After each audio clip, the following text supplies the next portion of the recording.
Hello again, fellow audiophiles. I am Wave Theory, and today's review is a twofer. We are taking a look at the HiFiMan EF499. This is a $299 US amp, DAC, and headphone amp, DAC, and streamer all in one unit. And we are taking a look at its sibling model, the EF500, which is a $459 US headphone amp, DAC, and streamer all in one unit. Both of these units were sent to me directly from HiFiMan. HiFiMan has asked nothing in return other than a fair and honest evaluation, which you are about to get. I am an affiliate link partner with some online retailers who carry these products, so I will put some affiliate links where you can buy them down in the description below. If you like what I have to say about these products and you want to help support the channel, please consider using one of those affiliate links, and I only use affiliate link money to put back into the channel to keep it going and to sock some of it away to buy cool gear for review and so forth. So I ended up actually liking these units quite a bit here, and I have some what I hope are interesting thoughts and insights as to the value question and what their value is like in the market. So stick around after shameless self-promotion to hear my thoughts on the HiFiMan EF499 and EF500 DAC headphone amp and streamer all-in-one units. Hello. I'm one of the reasons that Wave Theory can't spend all of his money on audio gear. He wants you to know that your support is vital for keeping the channel running. So if you enjoy Wave Theory's bussin' review riz and no-cap review style and want to encourage him to stay in the basement so I don't have to listen to his dad jokes as much, like the video and subscribe to the channel. You can also send him a donation on PayPal or sign up for the Patreon. Links are in the description. Now on to the review. Both of these units are built around an R2R DAC chip, as I understand it. So R2R meaning a resistor ladder, and then on a chip meaning they put a resistor ladder on a chip, and that's what the DACs, the digital analog conversion portion of these units, is built around. The $499, being the $300 unit, is built around a Philips R2R DAC chip and implementation. And the 500 here, which is the $459 unit, is built around HiFiMan's Himalaya LE R2R DAC chip implementation there. And so that's a primary difference between these two units. Their amplifiers are just a little bit different, and I'll discuss some of those differences here in just a moment. But again, some other quick key features on these before we dive in any further is, again, like they both have built-in streamers. And these streamers will support NAS streaming. If you have a local hard disk that you want to use to stream music from, you can connect this to that, these to that. I also found them to be Roon ready. I have a Roon network here at home, and I plugged these into my network via LAN, and Roon recognized them and took off immediately.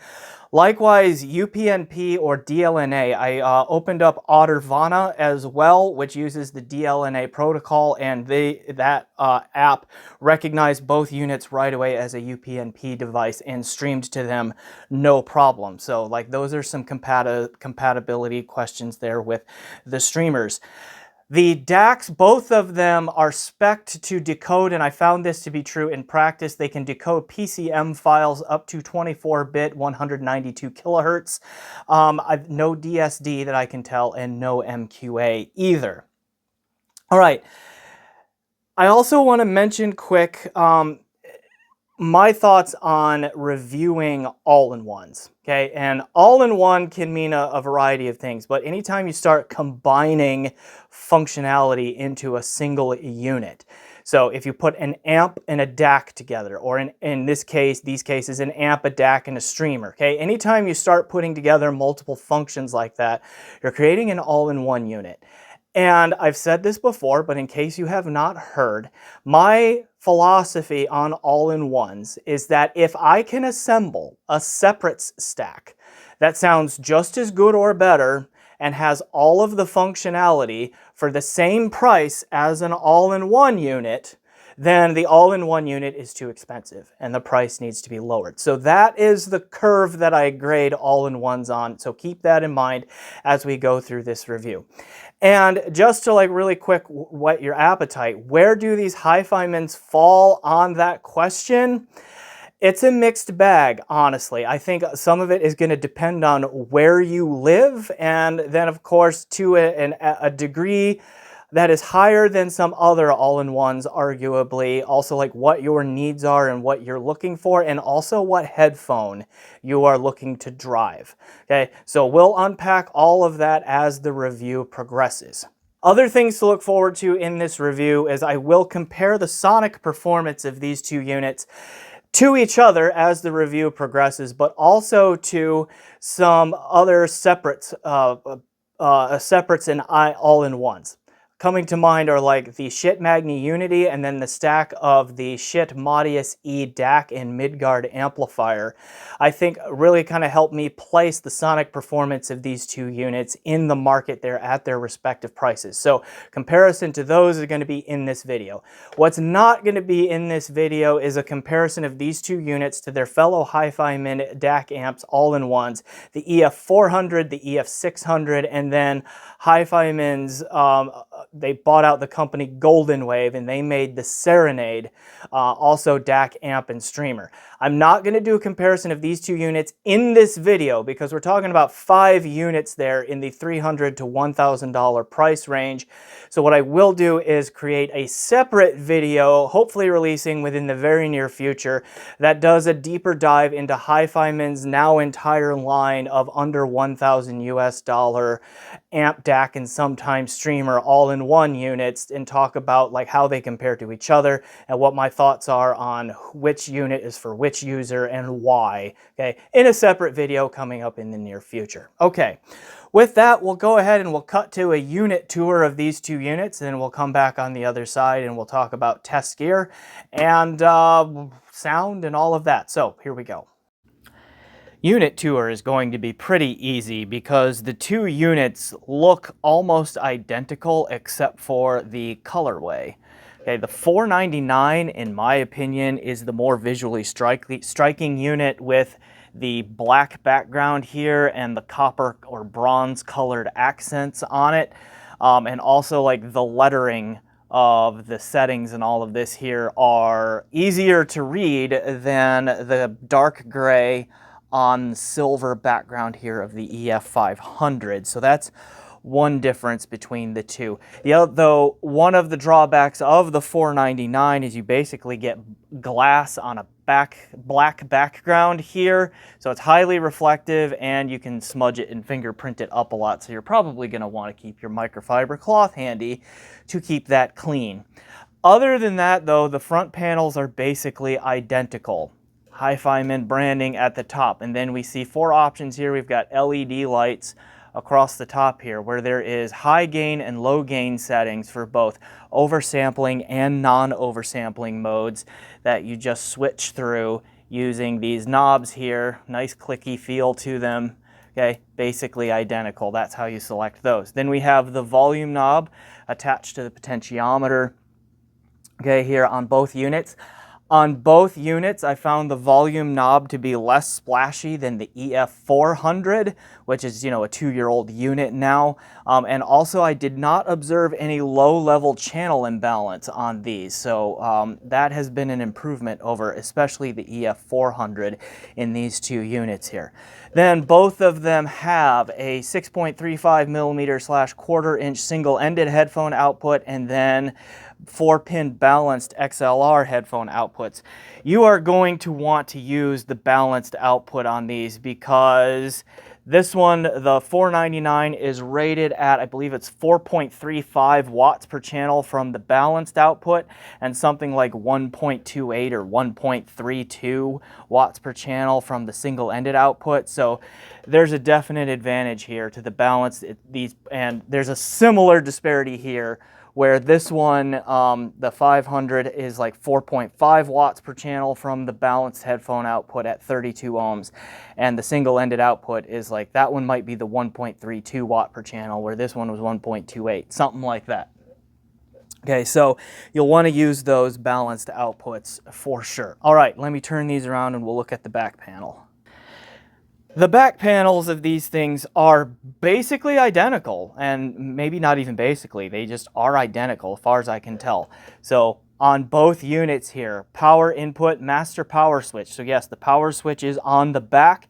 Not a big deal on a unit of this type. They do get a little bit warm, but never hot, so I think you're pretty much fine to just leave them on.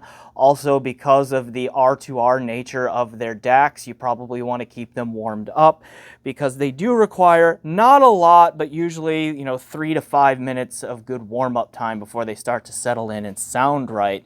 So that's just something to keep in mind with this. So not a huge amount of warm-up time, but it's there. So I'd leave them on. Okay, when we get to the I/O, this is where things get interesting. So what we see on both units is you've got two flavors of USB input here, the USB-C and the USB-B.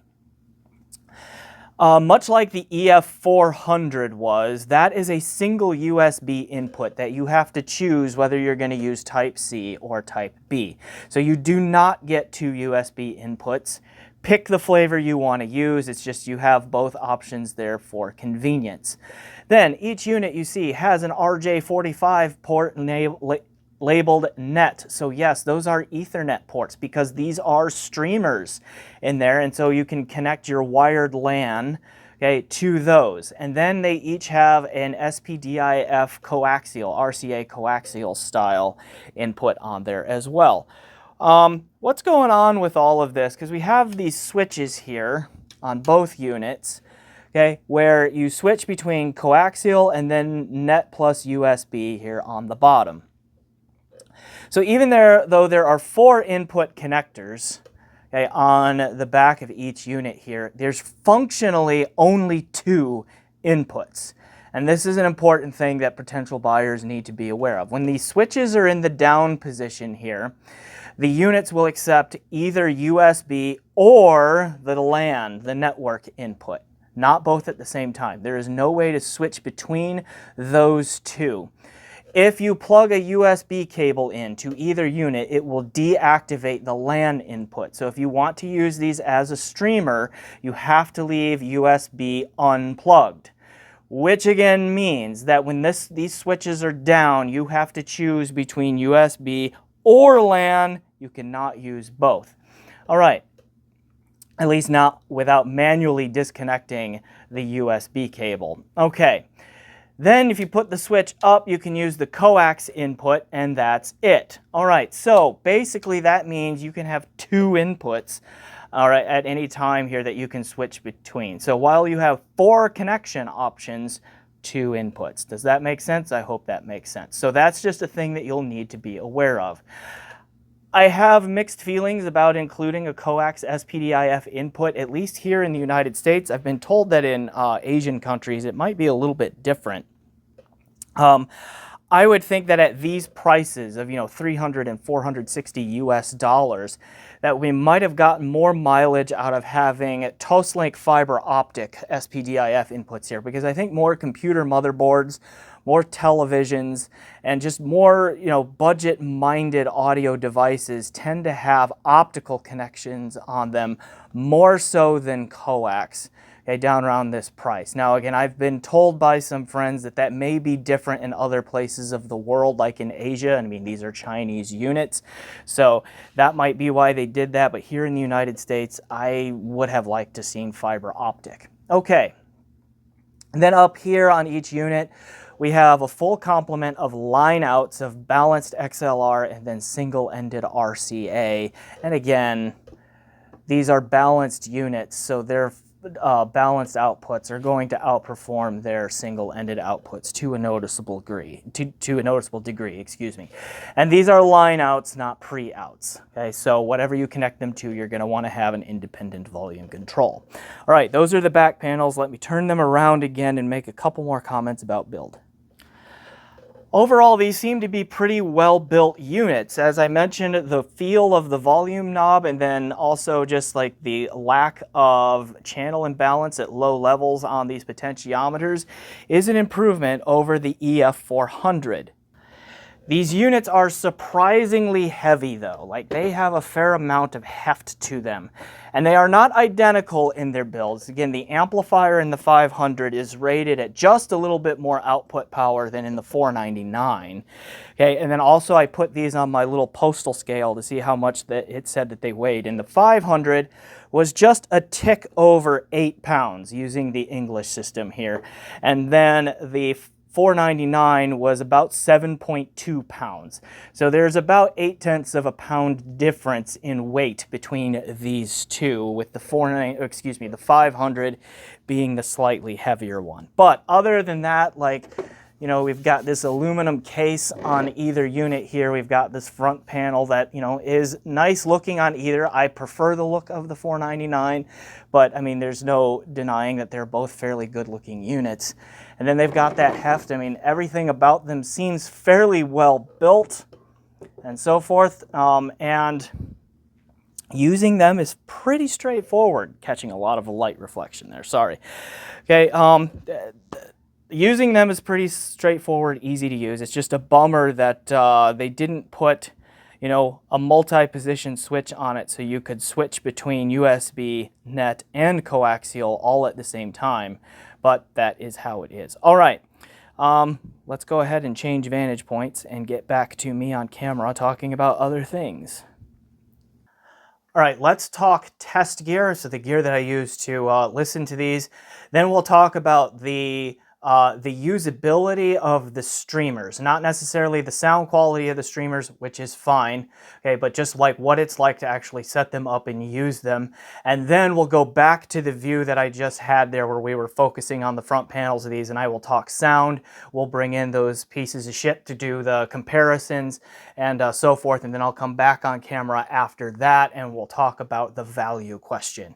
So getting into that, all of that. So test gear that I use to listen to these. So primarily, I would use the streamer implementations on these, just plugged in via a LAN cable, Ethernet cable into my home network here. Use them as Roon endpoints.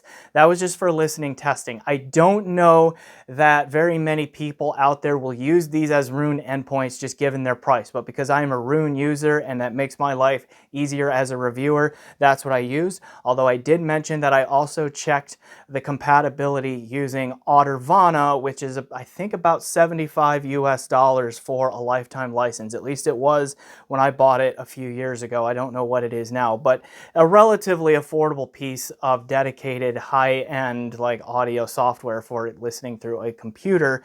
And it's compatible with the DLNA protocol and UPnP and that sort of thing. And again, Audirvana saw these and took off right away.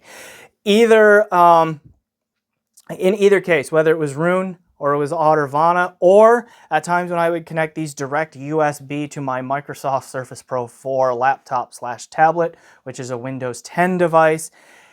In any of those cases here, the music files that would have been used would have been lossless or high-res FLAC files that were either played locally via Roon or streamed via Qobuz through Roon, or local DSD files, again, through Roon. Although, again, these can't do direct DSD, so it would have had to go through the internal conversion through Roon or Audirvana to output PCM. Usually, I think at 24-bit, 176.4 kilohertz, okay, for said files. All right, a bunch of different headphones got plugged into these, and those include, but may not be limited to, Focal Radiance, Mastrop plus Sennheiser HD6XX, HiFiMan HE1000 SE, HiFiMan Ananda Nano, HiFiMan HE6 SE V2. The Moondrop Para is in for review right now, and I plugged that into each of these. And that's several right there. I think that's enough to at least get started, so that I listened to a fair number of different headphones, and crucially different headphone types, okay, through these DAC amps and so forth. Okay, so that was, again, a lot of the test gear. Let me come back to talking about the streamers here, because as far as the ease of setup and use of the streaming implementations on these things, could not have been easier. I did not try the NAS method of plugging in a hard drive and that sort of thing. Like I don't do that. I use Roon, okay, to do all that kind of stuff. So that's one aspect of the functionality I did not try. But as I mentioned, Roon and Ottervana saw these things immediately, took off. No problem streaming there. It was just plug and play and it worked. Okay, and it was very stable. I had no signal dropouts or anything like that. And I noticed that the sound from the streamers was also very clean, very quiet, very crisp. It can, in theory, be better than the USB, although my Microsoft Surface Pro 4 is a relatively quiet USB device. But if you have a noisy desktop computer and you can do streaming there, I would recommend going that route on there over the USB. So the streaming implementations on these, while basic and only LAN-based, it's not Wi-Fi and all of that, are well implemented, and I found them to be very easy to use and very stable. Okay, with that, we'll go back to the viewpoint we just had where we were looking at the front panels of these things and you saw my hands coming in to point at things, and we'll talk about sound and do comparisons. And then, as I mentioned earlier, we'll come back when all of that is done and I'll talk about the value question. So let's do that. We'll come back to this vantage point to discuss sound, just so I don't have to hold up, 15 pounds of gear to be able to talk about them. The bottom line here is both of these sound pretty good. They're a pretty solid sonic value for their respective price points. From a perceived tonality standpoint and perceived frequency response standpoint, to me the 499 is a little bit warmer, whereas the 500 is a mostly neutral. It's within the range that I think most people would call fairly neutral in its sound signature. The 500, though, it has a little bit more treble presence than the 499 does. And I don't think that's because the 500 is elevated in its treble presentation. I think it's because the 499 is rolled off a little bit up top. So not as much air or openness to the sound on the 499 as there is on, like, say, a true neutral, or as compared to the 500. So that's why I think what makes the 499 sound a little bit warm is the more relaxed treble presentation. Other than that, they both have pretty good bass extension and control with nice authority in the low end. The 500, having a little bit more amp power, is a little bit more dynamic and impactful and lively, not only in the low end, but through the entire frequency spectrum. But the 499 is not lacking in those traits by any stretch of the imagination. It's just that the 500 does it a little bit better. Both of them, for their respective price points, are very resolving and nicely holographic, with wide sound stages, decent sense of depth, and even a little bit of height on there as well. The imaging and the separation are also strong. They do a good job of placing sonic images, and for their price points, putting space in between those sonic images to a relatively realistic and believable degree. Again, for the price. They're not going to be truly three-dimensional, but what they do at their price point and for the kind of products they are solid. I think the 500 is better at all of those traits than the 499 is, because it is the more expensive unit, and that really comes down to, yeah, maybe the amplifier in it is slightly more robust than the one in the 499, but I think it's really the Himalaya R2R DAC chip in there is a little bit superior to the Philips ARP2R DAC chip that is in the 499, and that's where the primary sonic differences come from between the two units. I would say presentationally, the 499 is a little bit more relaxed, laid back, and smooth, whereas the 500 tends towards a little bit more active and energetic. Again, likely a difference between the DAC chips on there. Again, both R2R, but they're like R2R on a chip as far as I know.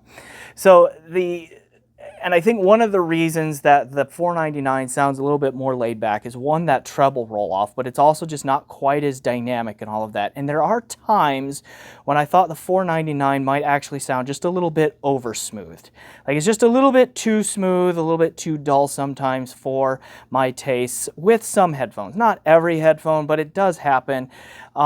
Though it's not bad. And if I were just listening to it on its own and didn't have a direct comparison between these two, I probably wouldn't notice or complain about that much, but I do prefer the dynamic and lively sound of the 500, at least in comparison to the 499. Now, the laid backness and the smoothness of the 499 does have some advantages with bad recordings.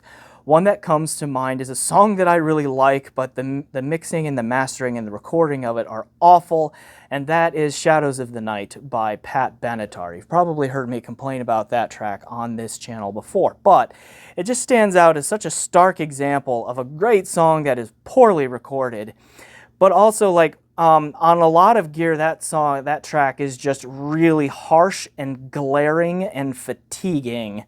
Particularly in the upper mids, lower treble, there is a bite on it that just gets grating really fast. And the 499 actually presents that track in a much more listenable and enjoyable and less grating and fatiguing way, where you get all of the gratingness and fatigue from the 500. And is that a strength or a weakness of the 499? I think is both yes and no.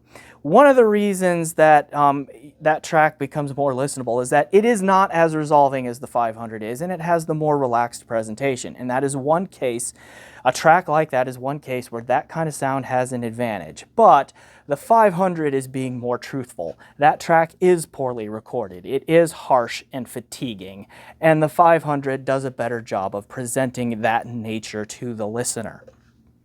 Okay, but if your library is full of poor recordings, and you know there is some great music out there that just is poorly recorded, it sucks, but it's true, okay, then something like the 499 might be of more interest to you. But overall, I was pretty happy with the balance of price, performance, and features with these two units. I was also particularly impressed with the robustness of the amplifiers in these things. In terms of the headphones that they can drive, they can really handle some difficult loads. Like one example would be HiFiMan's HE6 SE V2. Here's my unit of that model. It has a lobe strap, which I can link to if they still sell those, okay, in the description below. Okay, but that is a notoriously difficult to drive headphone. In fact, the entire HE6 series is. And these guys here, the amplifiers in these two units, power that headphone just fine.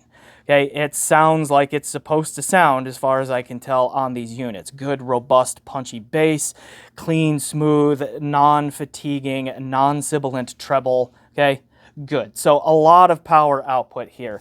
High Z cans like the Massdrop plus Sennheiser HD6XX also sound really good from these units, approaching the level of what the HD650/HD6XX stereotypically sounds like on a OTL tube amp, right? Where the bass comes out more, the treble comes out more, you get more dynamics and impact out of it than you do out of a lot of solid state models. Okay, solid state amplifiers, like, and these are just two examples anymore, are catching up to OTLs here down in this price range about being able to wake up that headphone. These two can definitely do it. Most lower impedance planar magnetic headphones also sound fine on these, like HiFiMan Aria, the Ananda series, like the Aria and Ananda series going to sound good on here. The HE1000 SE also sounded really good on these, even though I don't think too many are going to pair that headphone with these. These drive that pretty well. Nice smooth treble and all of that. You can definitely hear like a little bit more of the duller dynamics coming from the 499 as compared to the 500 on a headphone like the HE1000 SE. But again, I don't think that's going to be a pairing that too many people use out in the wild, given the price discrepancy of those. And then really the only load that I found that these two amplifiers struggled with is one that I haven't published a review for yet. I'm working on it. It'll come out soon. That's this one. This is the Moondrop Para. Okay, and it is a very odd load so far. It's a $300 planar magnetic headphone, but it's rated at 8 ohms of impedance, and its sensitivity is somewhere in like the 80s of decibels per milliwatt. So it is a very low impedance headphone with a very low sensitivity. So it draws a ton of current, And that's where these two units, the amplifiers and these, kind of struggled. So I would not recommend this headphone on these DAC amps. In fact, any amp out there around the price range that people would think about pairing this with that is probably going to struggle. See, I'm going to do a review of this one very soon to flesh that out. But except for the rare and very extreme cases, these things drive just about everything out there pretty comfortably. So that was nice, at least as far as full-size headphones go. I don't have a ton of IEMs to check, so I didn't do that. But at least as far as full-size headphones go, a lot of pairing flexibility come with these. All right, after that pause to dump a shit pile on my table here, let's do some comparisons. And I'm going to use this Schiit gear here to talk about somewhat of like where these HiFiMan DAC amps sit in the market. And I know there's going to be a bunch of viewers out there screaming for me to make comparisons of these two HiFiMans here to the EF400, the EF600, and the Golden Wave Serenade, and so forth. And that, I think, is an in-depth discussion enough to make its own video. So in this video, I will use these pieces of shit to compare to these two HiFiMan DAC amps, and then in the very near future, expect a roundup video of the now, I think it's 5 HiFiMan DAC amps that are like $1,000 and under, where I'll do an in-depth comparison there. But for now, what are we doing here? All right, what I did here is I compared the Schiit Magni Unity with its included ESS DAC module, which if you get the black version of this, I think is about $189 USD for that combo, and in this form it's $199 USD. And I compared this to the $499, and then this is the Schiit Modius E, well, that's actually right there, that's the Schiit Midgard amplifier, which is $199 USD, and this is the Modius E DAC, which is $229 USD. So you put these two together and you're looking at roughly $430 USD. Throw in another $20 to $30 USD for a pair of interconnect cables to connect these two, and you're basically looking at $450 to $460 USD, which is right where the 500 sits, and so I compared this stack to the 500.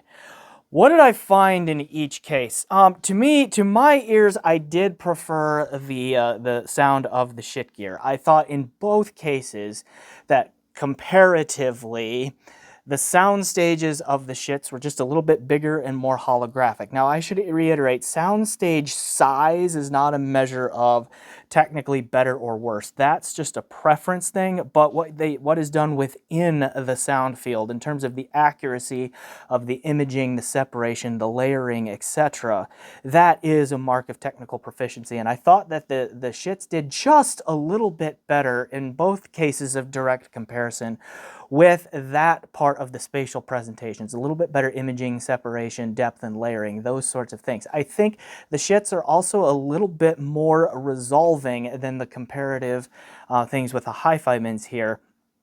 And they also just have a little bit more natural timbre to them than either of these. We are not talking big gaps here, though. I would say that the Schiits here just barely edge out the respective HiFiMan unit in those traits, okay, and all of that. And so, like, again, they are close. So I'm not going to say that the Schiits are just running away with the sonic performance here. They are not. They are just edging out the sound of these. And my dog is barking in the background. Apologies if you hear her. And if you want to meet her, I will link you to my April Fool's video where I review her as if she was a piece of audio gear. But anyway, back to the subject at hand here. So again, these just marginally better than the HiFiMans in terms of pure sonic performance, but the HiFiMans do have some advantages over the Schiits here that are worth talking about. The amplifiers in the HiFiMans are more robust and powerful than either the amplifier in the Magni Unity or the Midgard, and that they just have more power output. These two can comfortably drive the HE6 SE-V2 with headroom to spare, for example, whereas the Magni Unity and the Midgard are really struggling to handle that difficult load. You get sound and it gets loud. The HE6 series, like, you'll get sound and they will get loud from the two Schiit amps. But they're going to sound a little bit splashy on kick drum hits. The bass is not going to be as full sounding, so there's not going to be as much sub bass presence in there. And then also they start, the HE6 SEV2 anyway, that I had to check these with, started to get very shouty and honky and like forward and aggressive in the upper mids. And then the treble also got very sharp and sibilant from these amps in a way that they did not on these, where it was always smooth sounding and in control and punchy and dynamic on both of these. More from the 500 than the 499, okay, but noticeably superior in the direct combinations to either of the pieces of Schiit there. The other thing that you're going to have to factor in on these is that these two, the HiFiMans, have built-in streamers. And if you want to use streaming with either of these Schiit piles here, you're going to have to get an external piece of gear to do it. If you go with the DAC module on the Magni series, you will only get a USB-C audio input. And there are precious few streamers down around to the price of this thing that are price appropriate to the Magni series that have a USB audio output on them. Cheap streamers that I can think of are like the Weem Mini, which I believe has an optical output on it, so that you would not be able to use with the Magni. You could get a standalone Modi DAC, which uses this same chassis size here, and that has an optical input on it, but that's also like 129 USD, and so the price of the stack of this is going to go up that much more. Okay, the only other option that I know of out there, and I have not reviewed this one yet, so I cannot speak to its effectiveness, but I know of its existence, is the FiiO SR11, which is about 100 or 109, 110 USD. That is a streamer with a USB output on it, but again, I haven't used it. I don't know if it sounds good. I don't know what it's like to use and all of that, where I have at least used the Weem Mini just a little bit. So those are things that you've got to factor in here where these have a built-in streamer, because if you want to get a streamer to use with the Magni Unity amp, you're probably going to need to get the Modi DAC. Then you're going to need to spend another $100 to get a streamer with a USB output on it, and now you're talking about a stack that is more expensive than the 499. Okay, something very important to remember there. All right. Likewise here, like the streamer options I just named, the Weem Mini will work with the Modius E because it has an optical input, okay? But $430 for this stack, plus the amount of money for some XLR interconnects, plus another minimum $80 to get that Weem Mini, and you're now pushed well beyond the price of the EF500. If you get the SR11 from FiiO as a streamer here, same deal, just all the more expensive than this stack is together. So, when you talk about comparisons, yes, I think for just pure sonics, the Schiits are a little bit better than their respective HiFiMans. The Modius E and Midgard stack being just a little bit better than the EF500. The Magni Unity with the ESS DAC module being just a little bit better than the EF499, but the amplifiers in these two units can handle more difficult loads more gracefully than either of these Schiit amps can. And the streamers are built in where you'd have to add external streamers to these, which is going to take the sum of the price well beyond the prices of these two respective units. So it's not a clear cut which way should you go. Those are all things that you have to consider. Okay, the value question. Do I think that the EF499 and EF500 are worth their dollar value in the market, and do they fit into the market appropriately at that price and so forth? So let me start off this section by just saying that to the binary question of did I enjoy listening to music through the EF499 and EF500, the answer is yes, I did. For the most part, I'd put a headphone on, I'd cue up some music, I'd play it, and before long I'm bobbing my head and tapping my foot and all of that along to the music. They are a pretty enjoyable listen. Okay, even though I just said from the comparison standpoint, they may not be quite as sonically excellent as the Schiit Magni Unity or the stack of the Modius E and the Midgard. But that speaks to the fact that the gaps between, the performance gaps between these units and those units is actually quite small. And that does make the value question a little bit sticky. So let me just say here that I don't think there is one set answer to should you buy this over those Schiit stacks plus a streamer or whatever. There's not one set answer to that. And so here are some things that I think you need to think about and some questions that you need to answer.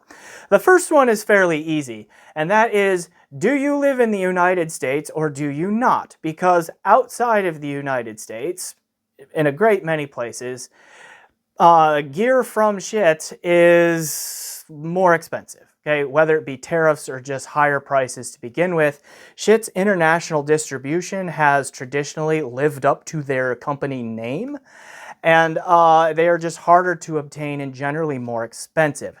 So that's going to tip the value question right away. So if you are in the EU or you're based in an Asian country or Australia or something like that where Schiit gear is more expensive, the HiFiMans, I think, answer the value question in their favor a lot more clearly.